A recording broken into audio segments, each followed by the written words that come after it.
Hello friend, आज छान अशी मी स्कूलमधून जाऊन आलेली. सोबत आहे ना एक छोटीशी मुलगी घेऊन आलेली होती, कारण तिच्या मम्मीची नीटकूच डिलिव्हरी झालेली. त्याच्यामुळे तिला न्यायला आणायला कोणी नव्हतं आणि ती आमच्याच कॉलनीमध्ये राहत असल्यामुळे ना तिला आता मी रोज सोबतच घरी घेऊन जाणार आहे, जेणेकरून तिच्या आजी बाबा देखील घरी नसतात आणि आपणही एकटंच जात असतो. तर म्हटलं तिच्या मम्मीला मी सांगितलं की तिची स्कूल बुडवू नका, त्यापेक्षा आहे ना घरी येताना मी तिला सोबत घेऊन येईल.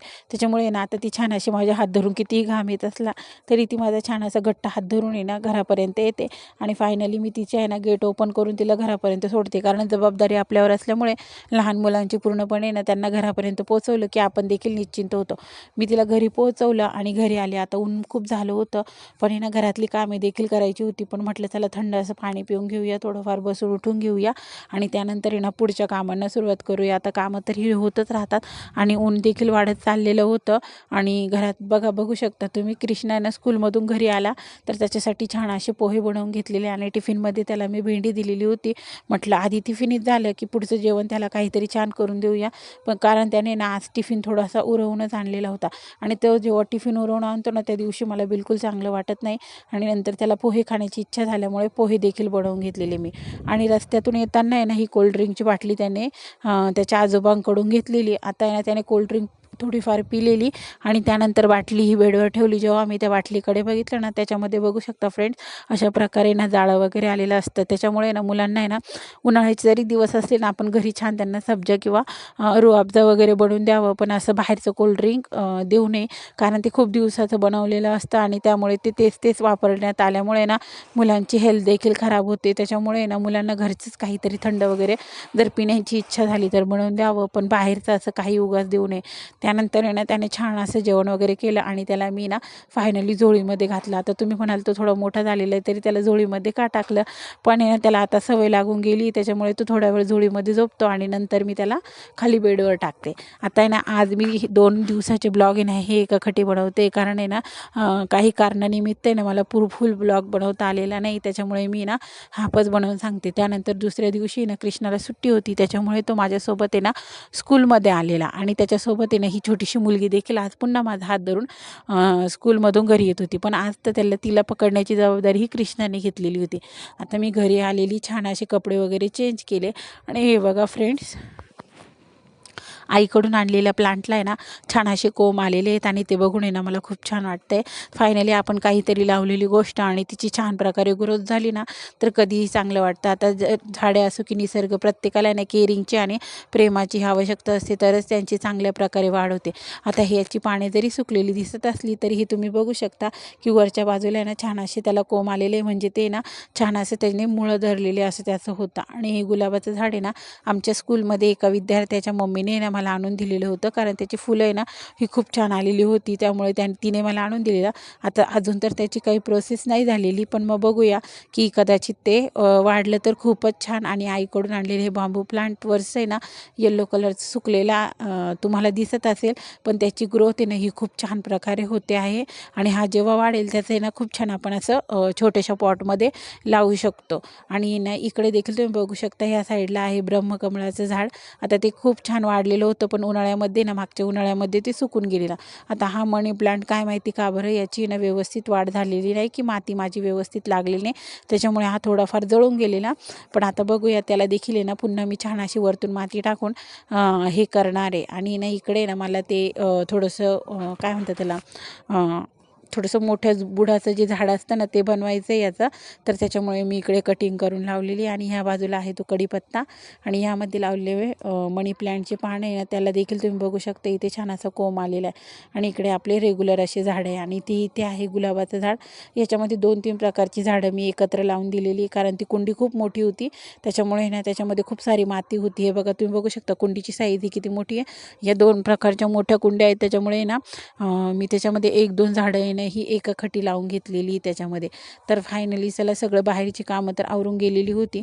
आता कृष्णा देखील झोपलेला होता, म्हणून पुढची कामे देखील मी म्हटलं करून घेऊया आणि आपण देखील थोडंफार आराम करून घेऊया, कारण उन्हामुळे ना बऱ्याच प्रकारे ना थकवा आल्यासारखा होतो. आणि पुढची कामे तर आहेच, पण मग थोडंसं हे तुम्हाला एक नवीन दाखवते फ्रेंड, सरप्राईज आहे. हे मी ना एक पार्सल मागवलं होतं मिशोवरून आता बघूया ह्याच्यामध्ये काय निघतं, मी तुम्हाला नक्कीच दाखवते. पण त्याच्यामध्येही माझा टायटा फिश झालेला तो कसा ते मी तुम्हाला शॉर्ट व्हिडिओमध्ये दाखवलेला आहे.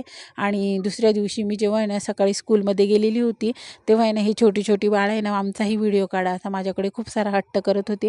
म्हटलं चला ठीक आहे, तुमचा देखील आहे ना मी आता एक छानसा व्हिडिओ काढते. तर ते ना व्हिडिओमध्ये येण्यासाठी तर नेहमीच उत्सुक असतात आणि एकमेकाला ढकलून ते ना कॅमेऱ्याच्या पुढे पुढे येत होते.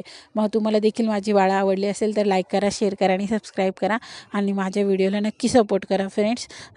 हे बघा, आता ही हाय बाय करताना हा सार्थक वगैरे, ही तनुश्री आणि असे खूप सारे, ही स्पृहा, हे सगळे बाळं आहेत ना माझ्या क्लासरूमचे आहेत. आणि हे बघा, हिच्या ह्या 2 शेंड्या आज मी घालून दिलेल्या आहे स्कूलमध्ये, कारण आहे ना घाईघाईमध्ये तिच्या मम्मीने तर काही तिचे केसही केलेले नव्हते, त्याच्यामुळे मी स्कूलमध्येच तिची वेणी घालून दिलेली. आणि मला तर मुलींची तयारी करायला कधीही आवडते. आता कृष्णा तर आहेच, पण मग अशा कोणी छानशा क्यूट मुली असेल तर मी नक्कीच त्यांची तयारी करायला कधी उत्सुक असते. आणि स्कूलच्या आता पेपरची देखील वेळ झालेली आहे. आता ऑफ लेक्चरला आम्ही सर्व बाहेर बसलेलो आणि ऊन असल्यामुळे ना थोडंसं बोर देखील होत होतं आणि ना सारखं सारखं पाणी प्यावंसं वाटत होतं. आता हे बाकीच्या फ्रेंड्स देखील ऑफ लेक्चरमध्ये बाहेर बसलेल्या होत्या टीचर, आणि मी ना छान असं थंड पाणी कोणीतरी आणून देईल की असा विचार करत होती, कारण पाणी ना हे 2 वाजेपर्यंत आहे ना पिऊन पिऊन पूर्णपणे संपलेलं असतं आणि सगळेजण आहे ना पाणी पाणी मागत असतात. आणि उन्हाळ्यामध्ये काय माहिती का खूप जास्त तहान लागून जाते आणि नेमकं तेव्हाच पाणी संपून जाते. हिवाळा आणि पावसाळ्यामध्ये तर पाणी संपायचं नावच घेत नाही. आणि फायनली मी घरी आलेली आणि आता कृष्णाला ना खायची होती मॅगी. म्हटलं चल ठीक आहे, तुला मी मॅगी बनवून देते, पण तुला आधी भाजीपोळी वगैरे किंवा दूधपोळी देखील खायला लागेल. तर त्याने माझी सगळ्या अटी मान्य केल्या. मग मी देखील हॅप्पी झाले की नुसती मॅगी नाही तर त्याच्या पोटामध्ये अजून काहीतरी पौष्टिक जाणार म्हणून. तर मी छान त्याला दूधपोळी खाऊ घातली, नंतर मॅगी खाऊ घातली. आता करायची होती पुढची कामे. तर मशीनमध्ये लावलेले कपडे देखील मी वरती आणलेले. मग आता ही सर्व कपडे मी छान अशी लावून घेते. बायकांच्या आयुष्यामध्ये ना कितीही दगादग असली ना तरी ना बरेच लोक असे विचारत असतात की ह्यांना दिवसभर काही काम असतं, घर तरी आवरलं गेलं पाहिजे असं. पण तसं नसतं आहे ना. सकाळ झाली तशी स्त्रियांच्या मागे ना भरपूर कशी कामे असतात. मुलांची तयारी, स्वयंपाक, घर आवरणे, आणि घर जर थोडं जरी अस्तव्यस्त दिसलं तर ब्लेम हा पहिले स्त्रियांवरच येतो. त्याच्यामुळे ना स्त्रियांनी ना घरातली कामे तर आवरलीच पाहिजे, पण त्याचबरोबर आहे ना स्वतःवर देखील थोडंफार लक्ष दिलं पाहिजे असं मला वाटतं. आणि स्वतःवर लक्ष देण्यापेक्षा आहे ना स्वतः इंडिपेंडंट कसं होऊ ना जास्तीत जास्त हे बघणं आहे ना फ्रेंड्स खूप गरजेचं आहे आजकालच्या जे धकाधकीच्या जीवनामध्ये. कारण ज्याच्याकडे पैसा आहे त्यालाच महत्त्व असतं बहुतेक करून. त्याच्यामुळे ना आपण छान असं थोडंफार आहे ना आपण देखील ना आर्थिक ग्रोथकडे ना वळालं पाहिजे. आणि आर्थिक ग्रोथ आपली कशी होईल, मग ती कोणीही असू द्या, तिने थोडीफार आहे ना पैसे कमवण्याकडे ना नक्कीच कल दिला पाहिजे. जेव्हा आपण आईवडिलांकडे असतो तेव्हा तर आपल्याला फारशा अशा गोष्टींची चणचण जाणवत नाही, पण जेव्हा आपण सासरी येतो ना तेव्हा आपण कोणावर अवलंबून राहू नये असंच मला प्रत्येक वेळा वाटत असतं आणि प्रत्येक स्त्रीसाठी वाटत असतं. त्याच्यामुळे ज्या कोणत्या माझ्या फ्रेंड्स आहे ना घरामध्येच त्यांचा खूप सारा टाईम घालवत असतील किंवा घर व्यवस्थित तर ठेवलंच पाहिजे, पण त्याचबरोबर आहे ना आपली आर्थिक आपण आहे ना सक्षमता देखील निर्माण करण्याचा प्रयत्न केला पाहिजे. कारण जगामध्ये हीच एक गोष्ट आहे की ज्याच्यामुळे ना कोणीही आपल्याला आहे ना वेठीस धरू शकतं. त्यामुळे ना आपले निर्णय आपण घेण्यासाठी आणि आपल्या मुलांची देखील आहे ना आपण चांगल्या प्रकारे सगळी हौसमौस आणि स्वतःची देखील करण्यासाठी ना स्वतः इंडिपेंडंट होणं ना खूप गरजेचं आहे. त्यासाठी ना नवीन नवीन मार्ग शोधायला पाहिजे. आपण शिकलेलो असो किंवा नसो, पण आहे ना कधी कधी असं होतं की नेमकं करायचं काय हेच कळत नाही. आणि त्याच्यामुळे ना एखादा हत्ती ना गाळामध्ये जसं ना ऋतून पडतो. विचार तर खूप येतात मनामध्ये काहीतरी करण्याचे, पण नवीन काही करण्याचं धाडस किंवा आपल्याकडून ते होईल की नाही या गोष्टी मनामध्ये येत असतात. तर आपण आहे ना सर्वांनी मिळून आहे ना मनामध्ये एक निश्चय करून आहे ना काहीतरी करण्याचं ठरवलं पाहिजे. कारण कसं आहे जर आपण आहे ना आपल्या स्वतःमध्ये सुधारणा आणल्या तरच आहे ना जग देखील आहे ना आपल्याकडे बघण्याचा दृष्टिकोन बदलू शकतो असं मला वाटतं. त्यानंतर छान असा फ्रेंड्स हे बघा मी संध्याकाळचा स्वयंपाक करून घेतलेला आणि त्यानंतर आहे ना कृष्णाला खायची होती आईस्क्रीम आणि मला देखील थोडंसं ना घरात राहून आहे ना बोर होत होतं आणि ऊन वाढत जातं आणि त्याच्यामुळे सायंकाळी थोडीशी शांतता वाटते. त्याच्यामुळे आम्ही बाहेर गेलेलो. आता कृष्णा तर इकडे तिकडे पळापळ करत होता आणि ट्रॅफिक नसल्यामुळे ना रात्री थोडी शांतता होती. त्याच्यामुळे मला देखील आहे ना छानच वाटत होतं. तर असा होता माझा ब्लॉग. आवडला असेल